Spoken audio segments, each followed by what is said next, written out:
emoções. Mais uma vez, bom dia, irmãos e irmãs, é com a graça e a paz de Jesus que nos fazem um. Eu saúdo vocês todos aqui nessa manhã. Amém? Começamos uma série nova entre razões e emoções. Tem gente que está assim, tipo, quase cantando a música, né?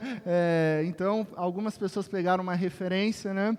Entre razões e emoções, mas a referência não tem muito a ver com a música, mas sim sobre o que é razão, o que é emoção e como elas interrelacionam, né? Razão, fonte intelectual de raciocínio. Emoção, fonte afetiva de sentimento. E aí você fala assim, puxa, razão está aqui, emoção está do outro lado. Mas quando nós pensamos nesses dois conceitos lado a lado, é impressionante perceber como a relação entre razões e emoções é tão próxima na nossa busca de compreender e de interpretar o nosso mundo e a nossa sociedade. Porém, sabemos que quando uma razão ela é distorcida pela emoção, ou quando uma emoção é fundamentada numa falsa razão, toda a nossa visão da realidade pode ser distorcida. Pode ser distorcida, ela fica totalmente, completamente comprometida. E nós estamos no mundo com diversas crenças a respeito da realidade que nos envolve. E quando o assunto é o bem comum da sociedade, e aqui eu vou fazer um recorte nessa série de mensagens, nós vamos falar sobre o bem comum da sociedade, né, a busca pela justiça, nós descobrimos a existência de várias ideologias que permeiam o pensamento coletivo. Ideologias. Se você pensar rapidamente comigo, você já vai descobrir que são várias ideologias que interpretam a realidade desse mundo. Vou te dar um exemplo. Pense numa mulher de 30 anos com uma menina de 5 anos atravessando a rua para entrar numa papelaria. Imaginou? Uma mulher de 30 anos, segurando a mão de uma menina de 5 anos, atravessando a rua em direção à papelaria. O que isso significa? Letra A. Duas pessoas isoladas, dedicando-se ao empreendimento comum mediante um acordo mútuo por interesses próprios. Letra B. Dois membros da burguesia que vão realizar uma transação econômica graças à condição privilegiada que possuem no sistema capitalista. Ou letra C. Duas cidadãs de um estado tirando a vantagem da proteção estatal para atravessar a via pública e adentrar numa sociedade empresarial de responsabilidade limitada? Ou ainda a letra D, simplesmente mãe e filha numa relação familiar caracterizada pelo amor e devoção? Isso é um exemplo simples, onde pode ser percebido através de diversas realidades. Então, esse é o tipo de discussão entre razões e emoções, que permeadas, muitas vezes, por uma idolatria que governa o coração humano, tem gerado, infelizmente, inimizades, ódio nas redes sociais, famílias se dividindo por posicionamentos ideológicos, por posicionamentos políticos, por teorias políticas, filosóficas e por aí vai. Lembra daquela briga lá do Natal no ano passado? Quando a sua sobrinha chegou contente, contando para todo mundo que tinha passado numa universidade pública, e ali gerou uma completa discussão? Ou você lembra sobre a liberdade individual, de alguém discutir que ele tem o direito de não usar cinto de segurança? E aí? Natal acabou, sei lá quem foi embora, um brigou com o outro, gente que saiu do grupo do WhatsApp da família. O que aconteceu ali? Não foi apenas porque alguém não aceitou a razão dos fatos, mas sim porque lados políticos opostos se pautam por realidades. E esse emaranhado de ideologias, que vai muito além, e a gente vai conversar sobre isso no próximo domingo, de uma visão simplista e dicotômica entre esquerda e direita, tem determinado visões de mundo quanto à vida, quanto à classe econômica, quanto à sua situação profissional, em relação aos gêneros e posicionamentos políticos das pessoas. E agora, estamos a menos de um mês das eleições 2022 e as razões e emoções estão afloradas e se fundindo mais ainda nas ideologias presentes neste século. Pergunta: o que é uma ideologia? Todo mundo fala sobre ideologia. Todo mundo busca uma ideologia. Mas o que é uma ideologia? Mas antes de responder essa pergunta, eu quero te convidar a abrir a sua Bíblia no nosso texto base, em Êxodo capítulo 32. Êxodo capítulo 32, o texto será projetado aqui, mas eu peço que você mantenha a sua Bíblia aberta ou seu dispositivo eletrônico ligado no texto de Êxodo capítulo 32, verso 1 ao verso 10. Acompanhem comigo a leitura desse texto, Êxodo capítulo 32, verso 1 e verso 10. Verso 1, o povo, ao ver que Moisés demorava a descer do monte, juntou-se ao redor de Arão e lhe disse: venha, faça para nós deuses que nos conduzam, pois a esse Moisés, o homem que nos tirou do Egito, não sabemos o que lhe aconteceu. Moisés estava no Monte Sinai, recebendo a mensagem de Deus, e fazia dias que ele estava lá. Só para te dar um contexto. Versículo 2, respondeu-lhes Arão: tirem os brincos de ouro de suas mulheres, de seus filhos e de suas filhas, e tragam-nos a mim. Todos tiraram seus brincos de ouro e os levaram a Arão. Ele os recebeu e os fundiu, transformando tudo num ídolo que modelou com uma ferramenta própria, dando-lhe a forma de um bezerro. Então disseram: eis aí os seus deuses, ó Israel, que tiraram vocês do Egito. Vendo isso, Arão edificou um altar diante do bezerro e anunciou: amanhã haverá uma festa dedicada ao Senhor. Na manhã seguinte, ofereceram holocaustos e sacrifícios de comunhão. O povo se assentou para comer e beber e levantou-se para se entregar à farra.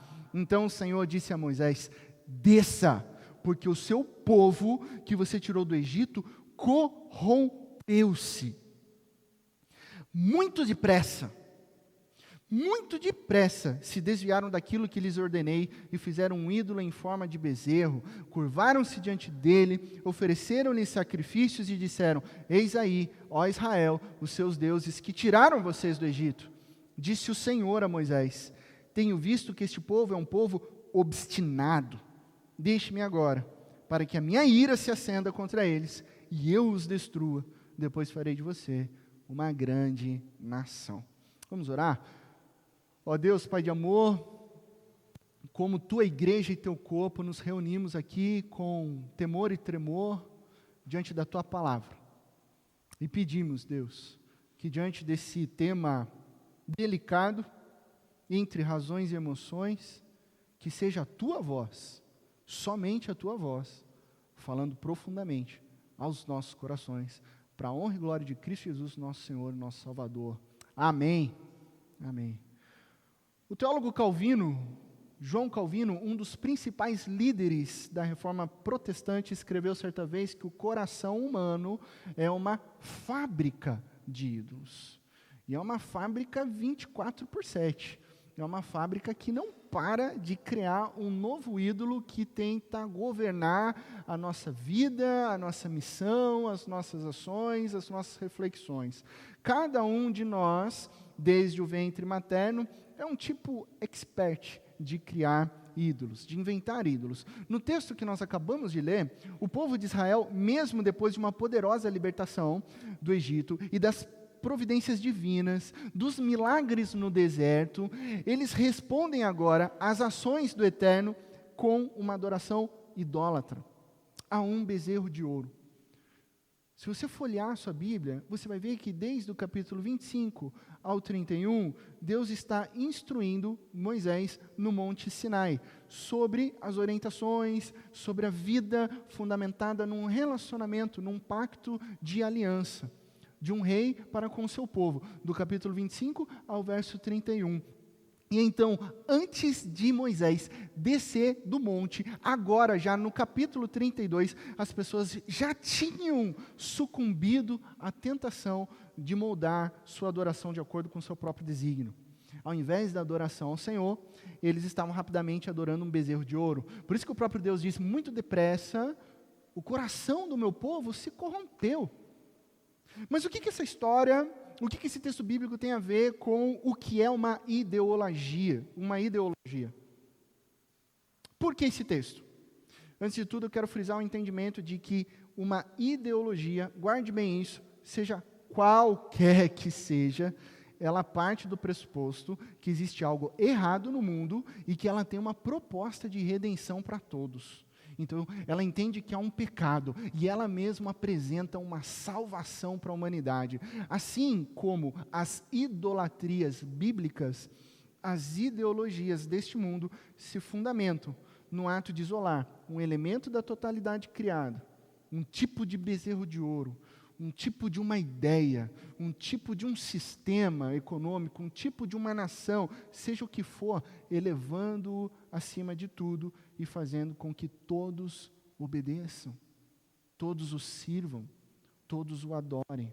Ou seja, ideologias são vendidas como capazes de salvar a sociedade de um mal real, ou talvez de um mal, de um fantasma imaginário, induzindo as pessoas a acreditarem nesse meio de salvação.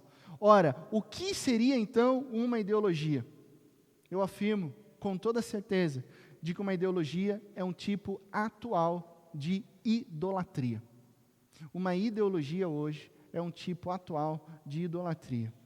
Diante disso, essa tendência do ser humano de fazer com que as suas ideologias tomem um lugar que só Deus pode ocupar, culto, fidelidade, devoção, salvação, nós podemos criar um neologismo para toda essa ação e chamar essas posturas de ideolatrias. Porque ideolatrias ocupam no coração da humanidade um espaço que somente Deus deveria governar. E aqui chegamos ao tema da mensagem de hoje, a sutileza da ideolatria. Como ela se move, como ela avança, como ela permeia os corações. Mas antes vamos entender de onde surge a palavra ideologia, e não a nossa palavra de hoje, ideolatria. Bom, o conceito de ideologia, muito embora as raízes remontam à Grécia Antiga, o conceito, a palavra, ela é recente e surge no século XIX. Então, para Karl Marx e Engels, a força motriz do processo histórico é a luta de classes. Ou seja, a burguesia, numa sociedade capitalista, ela precisa manter uma falsa consciência no proletariado para que impeçam os trabalhadores de chegar à verdade. Essa, entre aspas, falsa consciência, para justificar uma ordem social existente, é o que eles chamam de ideologia. Isso para Marx, isso para Engels. Hannah Arendt, filósofa política alemã, disse que as ideologias tentam fornecer uma explicação total do mundo e de sua história. E por isso ela conclui, toda ideologia tem aspectos totalitários. Václav Havel, líder revolucionário que derrubou 4 décadas de comunismo lá na antiga Tchecoslováquia, afirmou que uma ideologia é um mundo de aparência disfarçada de realidade, onde o povo é obrigado a viver numa mentira. Interessante observar que ao longo da conceituação do que é ideologia, só esses 4 pensadores, de diversas opiniões distintas, Marx, Engels, Arendt, Havel, todos eles concordam de uma maneira geral que a ideologia é negativa. Todos eles. Que é errônea, que é uma falsa sensação de realidade, mas que na verdade ela é uma mentira, que pode ser utilizada e é muitas vezes utilizada para manipular as pessoas ou uma sociedade. Agora, se eles estão certos, qual é o nosso posicionamento como cristãos? Essa é a grande pergunta, né? Já parou para pensar nisso? Se as ideologias são falsificações de uma realidade, nós, cristãos, temos o dever de discernir os erros delas. E aqui está um grande paradoxo, porque se a tradição vê as ideologias como um tipo de falsa realidade que tenta justificar as ações, as visões deste mundo, nós estamos fundamentados numa outra realidade. Nós estamos fundamentados numa cosmovisão cristã. E a partir dessa cosmovisão cristã, nós chegamos à conclusão que qualquer cosmovisão que não esteja fundamentada aqui na palavra de Deus, essa cosmovisão, ela é idólatra. Isso quer dizer que nas categorias de ideolatrias, nós podemos citar tranquilamente o liberalismo, conservadorismo, o nacionalismo, a democracia ideológica, o socialismo e tantas outras como idolatrias. E, paradoxalmente, a pregação do Evangelho, eu vou dizer uma coisa surpreendente, a pregação do Evangelho fomenta o surgimento de ideologias. Ô louco, pastor, como assim? Vou te explicar. Preste atenção, você sabe que o Evangelho é o anúncio das boas novas de salvação, correto?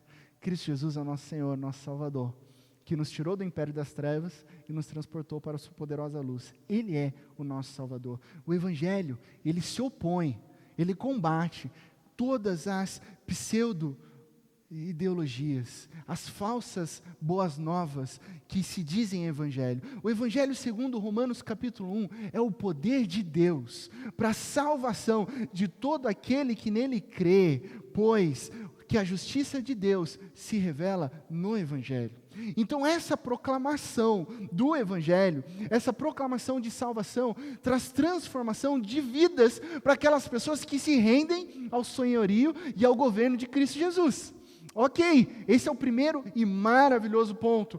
Porém, o outro lado da proclamação do Evangelho é a abertura de um caminho para que surjam falsos mestres, para que surjam falsos cristos, para que surjam falsos profetas, operando sinais, operando maravilhas, fazendo, entre aspas, transformações com o intuito de enganar as pessoas, até mesmo, se possível, se fosse possível, os eleitos.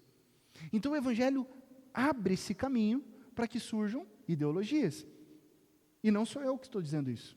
Não é o pastor Laci que está dizendo isso. Acompanhe comigo o texto de Mateus, palavras de Jesus em Mateus capítulo 24, verso 23 e 24. Se então alguém disser, vejam, aqui está o Messias, aqui está o Cristo, ou ali está ele, o que Jesus diz? Não acreditem.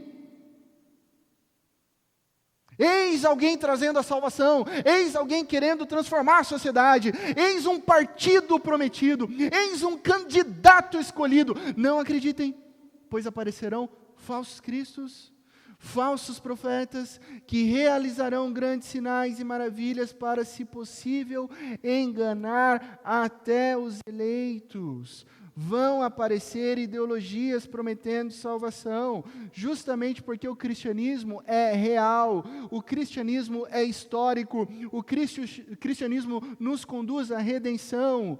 Isso, sabe o que significa? Que nós fazemos sim parte de uma grande e verdadeira história, uma história da redenção. A grande questão é a sociedade saber de qual história ela faz parte e qual é a verdadeira, porque nós sabemos qual é a história verdadeira. A história verdadeira está aqui. E a Bíblia nos apresenta essa grande história, que alguns teólogos chamam de grande narrativa, outros chamam de metanarrativa, que é a grande história que vai dessa capa aqui até o final aqui, de Gênesis a Apocalipse. Deus criou todas as coisas de maneira perfeita, nós encontramos isso no relato de Gênesis capítulo 1 e capítulo 2, havia um relacionamento perfeito do homem com Deus, havia um relacionamento perfeito do homem com a natureza, e havia um relacionamento do homem entre si, né, entre a humanidade, ali na imagem de Adão e Eva. Então veio o pecado, a queda, Gênesis capítulo 3, e quebrou todos esses relacionamentos, danificou, corrompeu todos esses relacionamentos. Deus intervém na história em Gênesis capítulo 12 e chama Abraão para a constituição de um povo, o povo do rei, o povo do Senhor, o povo daquele que reina sobre os céus e sobre a terra, o povo de Israel. nós sabemos que esse povo precioso aos olhos de Deus, ao longo do Antigo Testamento, cai em idolatria. Falha nessa missão de ser luz para as nações, nessa missão de proclamar, eles falham. E então, ainda assim, Deus mantém um remanescente fiel, porque essa é a promessa de Deus, até que nos evangelhos Ele mesmo se revela, através de Cristo Jesus, o eterno Filho de Deus, o Rei dos Reis, que se encarna. O Filho de Deus se faz carne, vive, sofre, morre no nosso lugar pelos nossos pecados e ressuscita no terceiro dia. Ao subir aos céus, Atos capítulo 1, Jesus nos comissiona a sermos testemunha de Jerusalém, Judéia, Samaria, até os confins da terra. E o Evangelho se expande, não somente para judeus, mas para gentios como eu e como você, que agora fazemos parte do grande povo de Deus, e assim nós estamos anunciando a mensagem de quê? De que Cristo Jesus é o nosso Senhor, nosso Salvador. E por fim, o último ato dessa grande história é o retorno desse rei, que está prometido em Apocalipse. Um dia ele vai voltar para estabelecer de maneira plena o seu reino. Então aqui, de uma maneira visual, nós temos os 6 atos da grande narrativa. Flecha para baixo, é Deus criando todas as coisas. O xizinho em vermelho, que está difícil de aparecer, é a queda. A flecha nessa direção é o povo de Deus em missão, que falhou. A cruz é o próprio Cristo Jesus. Depois Cristo Jesus comissiona agora o Israel, a igreja, eu e você, a continuarmos testemunhando. E a flecha para baixo é Cristo Jesus voltando novamente. Nós estamos aqui no ponto 5 dessa história. Jesus está voltando. Então são 6 atos da grande história bíblica que moldam a nossa realidade. Tudo que a gente enxerga a partir dessa realidade, porque isso é real, essa é a grande história. Jesus é real, Jesus é histórico, a Bíblia é real, e ela nos ensina como nós podemos enxergar a realidade. Isso é cosmovisão cristã, a maneira como nós vivemos, como nós movemos e como nós existimos. Entretanto, eu preciso dizer para você, que por causa do pecado, as pessoas que esperam a salvação como uma possibilidade histórica real, elas caem na tentação de procurar alternativas. Elas caem na tentação de procurar tipos de Messias. Governos, entre aspas, cristãos, partidos cristãos. Se você fazer uma busca no Google, você vai ver a quantidade de partidos que se identificam com o cristianismo. É uma pancada. Porque todo mundo agora quer se identificar com o cristianismo, quer trazer essa salvação. Né? Ideologias que agora trazem nos seus encartes, trazem nos seus, antigamente a gente chamava de santinhos, versículos bíblicos. Achando que uma idolatria irá salvar a sua vida. Jesus diz, não acreditem. Não acreditem.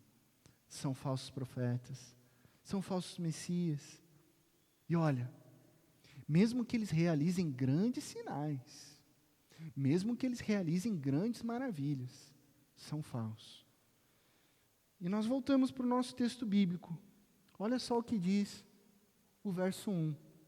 O povo, Êxodo capítulo 32, verso 1. Ao ver que Moisés demorava a descer do monte, juntou-se ao redor de Arão e lhe disse, venha, faça para nós deuses que nos conduzam, pois a esse Moisés, o homem que nos tirou do Egito, não sabemos o que lhes aconteceu. Olha que coisa maluca, né? O povo de Deus perdendo a razão. Esquecendo da libertação. E o texto bíblico diz que foi o povo. Não foi um, não foi 2, mas foi a maioria. O povo. O que a gente aprende com isso? Que idolatrias movem as massas. Não é à toa que o surgimento histórico-filosófico das ideologias ocorrem no mesmo período em que surge o advento da democracia. Por quê? Porque as ideologias, elas lutam para conquistar corações, elas lutam para conquistar as mentes das pessoas. Então as ideologias querem conquistar a massa, por isso que elas apelam, por isso que elas mentem, é versículo bíblico de campanha, é defesa da família, agora todo mundo defende a família, agora tem auxílios e benefícios incríveis no ano eleitoral, sempre teve isso, né? A gente que só volta de 4 anos.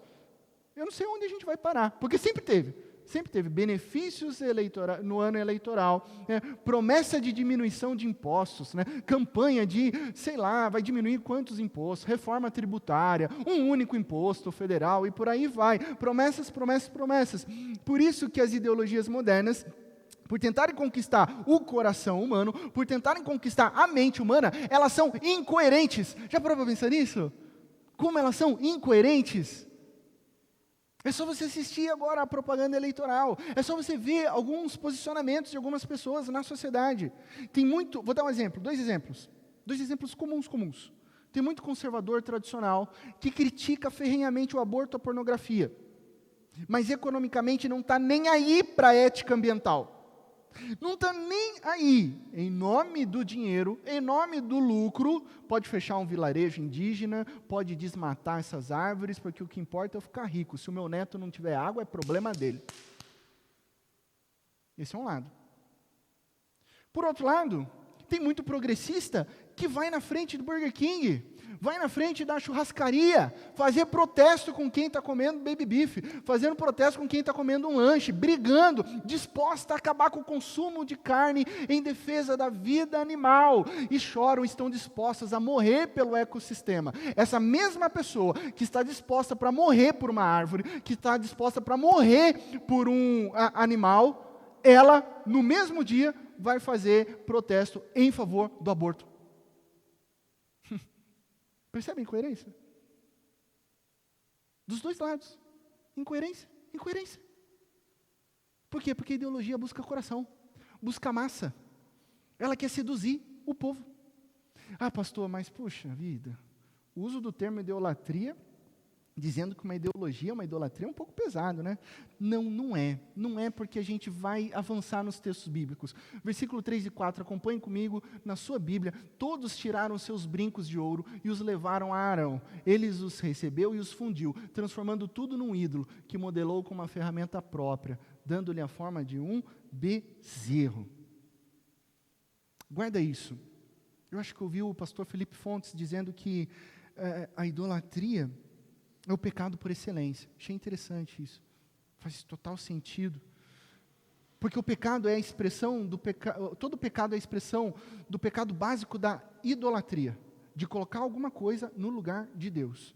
Na prática, a idolatria consiste em escolher qualquer elemento deste mundo. Pode parar para pensar, um objeto, um título, uma posse, um carro, uma moto, um candidato, um jogador de futebol, um influencer, um trabalho, um conceito, um diploma. Pode pensar em qualquer coisa e colocar essa coisa acima da barreira que separa o Criador e a criatura. E transforma esse objeto numa espécie de Deus.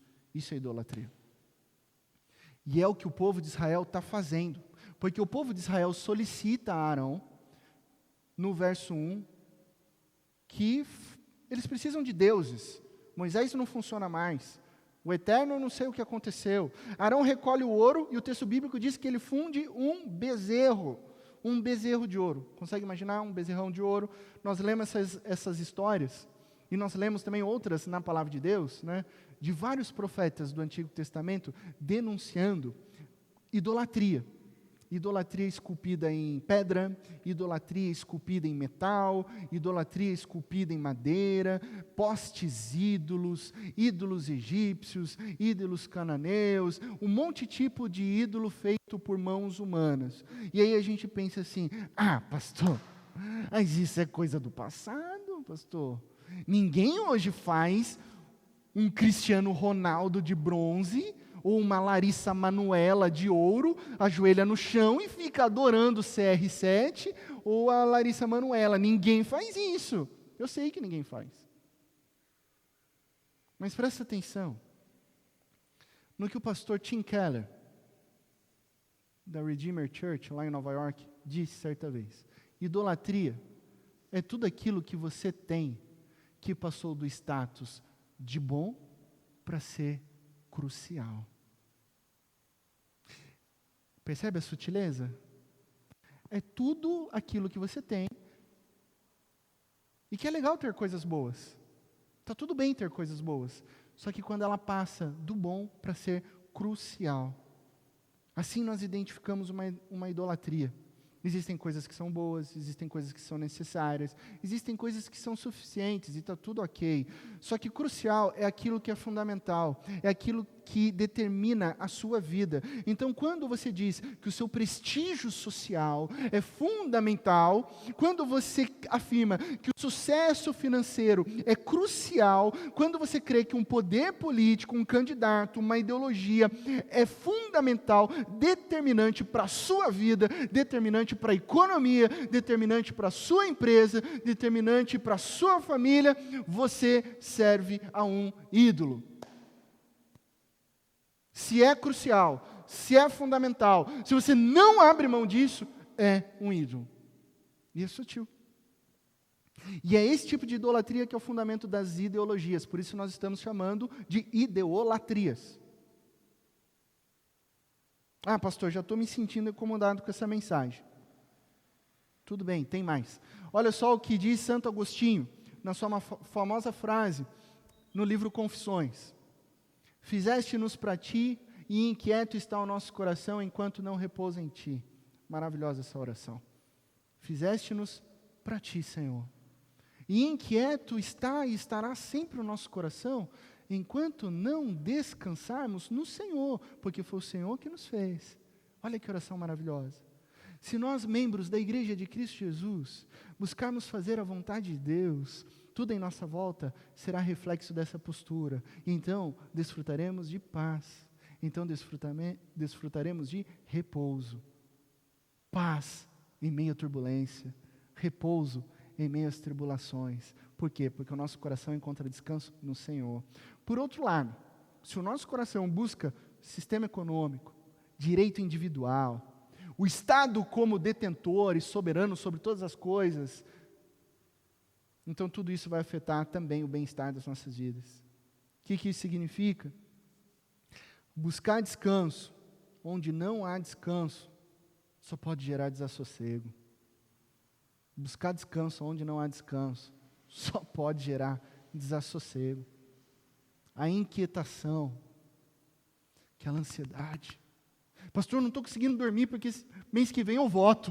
Pastor, não estou conseguindo dormir porque ano que vem nós não sabemos quem vai liderar esse país. Pastor, não consigo dormir porque o deputado X. Pastor, não consigo dormir porque o candidato, porque o partido, porque a ideologia Y. Toda a inquietação é um sintoma de idolatria. Por quê? Porque os ídolos geram consequências diretas nas nossas vidas. É por isso que pessoas perdem a paciência com política. Por isso que tem pessoas com crises de ansiedade. Choro diante das eleições. Não estou inventando, eu já vi uma pessoa chorar desesperadamente na minha frente por causa de uma eleição. Por isso que pessoas têm medos.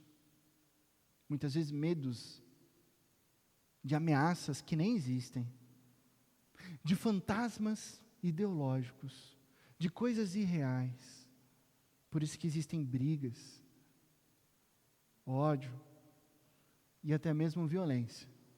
Sabe que quinta-feira eu dei aula no seminário e falei, o pessoal estava perguntando sobre posicionamentos e tal.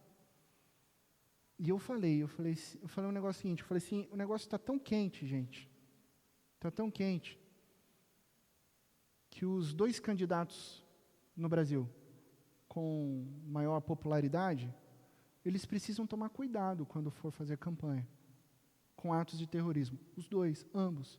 Eu falei isso na aula de manhã. Na noite a gente viu o que aconteceu na Argentina. Vocês acompanharam? De onde surgiu isso? Percebe? O que a idolatria faz? Ela governa o coração humano. Porque ela exige culto, ela exige fidelidade, ela exige devoção, e tudo isso para te afastar de Deus. Final do versículo 4. Então disseram: eis aí os seus deuses, ó Israel, que tiraram vocês do Egito. O bezerro como símbolo da divindade era muito comum ali entre os povos. Existia Apis, o deus touro, o deus egípcio, que simbolizava fertilidade. E fertilidade era fertilidade, não somente a fertilidade humana, porque os filhos também geravam riquezas, mas a fertilidade da terra. Então um Deus que simbolizava fertilidade no mundo antigo era um Deus que gerava prosperidade. Esse é o deus Apis, o bezerro, o touro egípcio. A gente vê mais uma relação com as ideologias modernas, né? Porque a idolatria promete salvação. E aí, quando eu olhei esse texto, né, a gente fala assim: puxa, que povo doido, né? Fundir um bezerro para adorar, sendo que Deus que libertou eles do deserto. Que povo doido, né? A gente para e pensa que uma das maiores atrações turísticas de Nova York são pessoas irem lá e passar a mão no focinho, na pata ou nos testículos de um boi de bronze que simboliza a alta da bolsa de valores. Aí você fala: que engraçado. No Antigo Testamento, pessoas que foram libertas pelo Deus de Israel adorando um bezerro de ouro. Hoje, pessoas em quem o Espírito Santo habita, onde Cristo Jesus já ressuscitou, colocam a esperança em bezerro de bolsa, em bezerro de investimento, em bezerro da poupança, em bezerro de qualquer coisa relacionada à prosperidade. As idolatrias, elas têm um caráter soteriológico, de salvação. Assim, o povo de Israel fundiu um touro para liderá-los numa jornada de libertação. Hoje, as idolatrias prometem aos seres humanos um tipo de livramento. Vou livrar você do capitalismo opressor. Eu vou livrar você da ameaça comunista. Eu vou livrar você da tirania. Eu vou livrar você da opressão. Eu vou livrar você, seja de qualquer coisa. Promete salvação. Enquanto a realidade verdadeira diz que é Cristo Jesus quem nos salva. A Bíblia diz que é Cristo que traz a salvação. As ideologias defendem que a salvação vem por meio da liberdade individual, da propriedade privada, do monopólio do Estado, do livre comércio, da estatização total da economia, enfim. Sabemos que todas essas propostas ideológicas são mentirosas. São mentirosas. Em ano eleitoral a gente vê diversas práticas injustas, no mais profundo sentido da palavra injustiça, em busca de alcançar um fim futuro em nome da justiça. Em nome da justiça, comete injustiça de promessa futura. Né? Literalmente, os fins justificam os meios. Então, essa promessa de salvação ideológica é algo bem grave. É bem grave porque ela tem a ver com sacrifícios idólatras. Acompanhe comigo o verso 5 e verso 6 do texto. Vendo isso, Arão edificou um altar diante do bezerro e anunciou. Gente, se não podia ficar pior, fica, né? Olha o que o povo está fazendo. Amanhã haverá uma festa dedicada ao Senhor. Na manhã seguinte ofereceram holocaustos e sacrifícios de comunhão. O povo se assentou para comer e beber e levantou-se para se entregar à farra. Essa palavra farra hebraica pode simbolizar até festas com imoralidades sexuais por causa desse deus Apis aí do bezerro de ouro egípcio. O povo oferece sacrifícios diante de um altar idólatra, porque ídolos exigem sacrifícios. Da mesma forma que as idolatrias exigem que você se sacrifique. Eu acho engraçado que tem famílias, engraçado não, na verdade eu acho muito triste.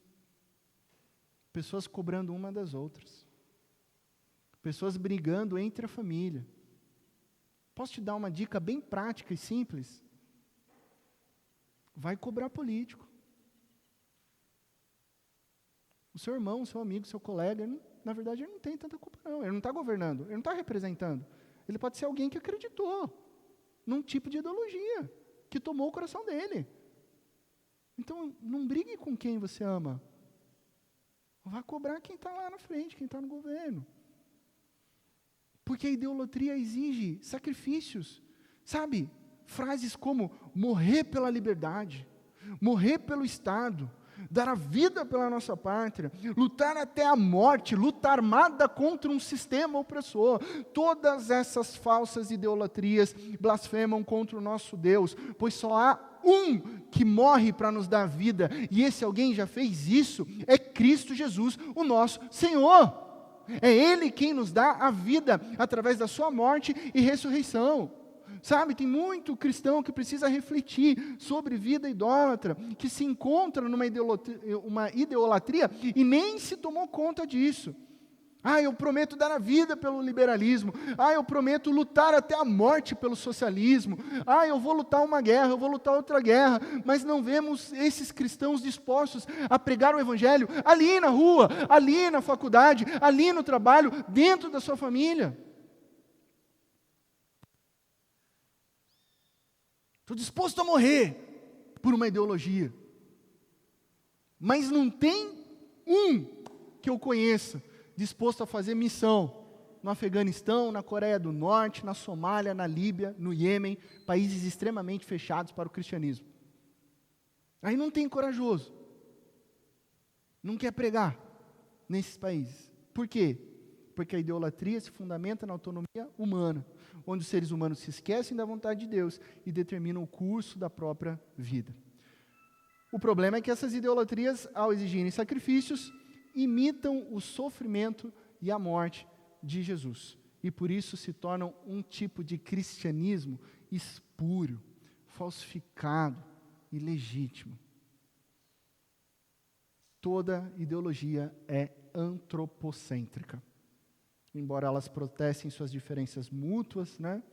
E a gente pode dividir em grandes blocos, né? O liberalismo de um lado, o socialismo do outro. A grande verdade é que, por ambas serem seculares, ambas são humanistas. Ambas têm como a principal doutrina a autonomia do homem. E o que eu quero te alertar com isso, para nós praticarmos e aplicarmos na nossa vida? Não caia na grande mentira da vez, de que existe uma ideologia cristã. Gente, em nome de Jesus, isso é blasfêmia. Isso é zombar da cruz de Cristo Jesus. Sempre me incomodou isso. Mas a gente não pode naturalizar agora. Não é porque todo mundo põe versículo bíblico em santinho que está normal. Gente, isso é zombar da cruz de Cristo. Isso é falsificar o verdadeiro evangelho. Isso é corromper a palavra de Deus, sabe? Não podemos deixar que essas ideologias fundamentem uma cosmovisão idólatra. Toda ideologia, ela tem um fundamento idólatra. Liberalismo idolatra o indivíduo. Socialismo idolatra a classe econômica. Nacionalismo idolatra Estado-nação. Então não se engane com partidos, não se engane com teorias políticas, não se enganem com candidatos que usam da fé para manipular o discurso religioso. O texto bíblico nos revela que Arão edifica um altar em frente ao bezerro de ouro e declara que no dia seguinte haveria uma festa ao Senhor. Se você olhar na sua Bíblia e ver agora esse versículo, a palavra Senhor está todas em maiúscula. É o nome de Deus, Yahweh, o grande eu sou, revelado para Moisés. A palavra Senhor é o nome do Deus Israel. Eles comem, eles bebem, eles sacrificam e adoram um ídolo. E eu vou dizer uma coisa aqui.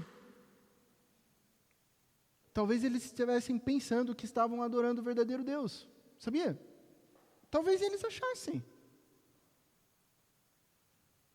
Mas não estavam. A idolatria, ela corrompe o interior. Porque entre razões e emoções, eles estavam perdidos. Aí o próprio Deus diz no verso 7 e 8. Então o Senhor disse a Moisés, desça porque o seu povo que você tirou do Egito corrompeu-se. Muito depressa se desviaram daquilo que lhes ordenei e fizeram um ídolo em forma de bezerro. Curvaram-se diante dele, ofereceram-lhe sacrifícios e disseram, eis aí, ó Israel, os seus deuses que tiraram vocês do Egito. Depois Jesus disse que ninguém pode servir a dois senhores, né? Pois odiará um e amará o outro, se dedicará a um, desprezará o outro. Quero concluir aqui dizendo para você que, muito embora as idolatrias distorçam as razões e emoções, muito embora indivíduos e comunidades caiam em idolatria, ainda assim, o nosso Deus permanece fiel à sua criação. Essa é a nossa esperança. Esse texto que nós lemos, de Êxodo capítulo 32, é um importante aprendizado para que a gente não caia nas idolatrias. Ao mesmo tempo, toda a história real do cristianismo nos lembra que nem a mais enganosa das ideologias pode destruir, pode deformar ou separar aqueles que permanecem fiéis a Cristo Jesus, nosso Senhor e Salvador. Nada pode nos separar do amor de Deus que está em Cristo Jesus. Nada. Então, nossos casamentos, nossas famílias, a vida em comunhão, todas elas são possíveis e serão sustentadas, mesmo num sistema de política liberal, que com ataque individualista tenta corroer as instituições. Uma ideologia socialista pode distorcer o conceito da vida familiar, mas não pode deter, não pode desfazer. Independentemente do que as ideologias afirmam, com suas aparências disfarçadas de realidade, nós podemos diariamente dar graças ao nosso maravilhoso Deus soberano, que continuará sustentando toda a criação, apesar da nossa desobediência. Deus é fiel à sua criação e nada anula o fato de que Ele ainda está agindo com sua graça preservadora, limitando o impacto do pecado, nos dando todos os motivos para que continuemos crendo, para que nós continuemos sendo fiéis a Ele em todas as áreas da nossa vida.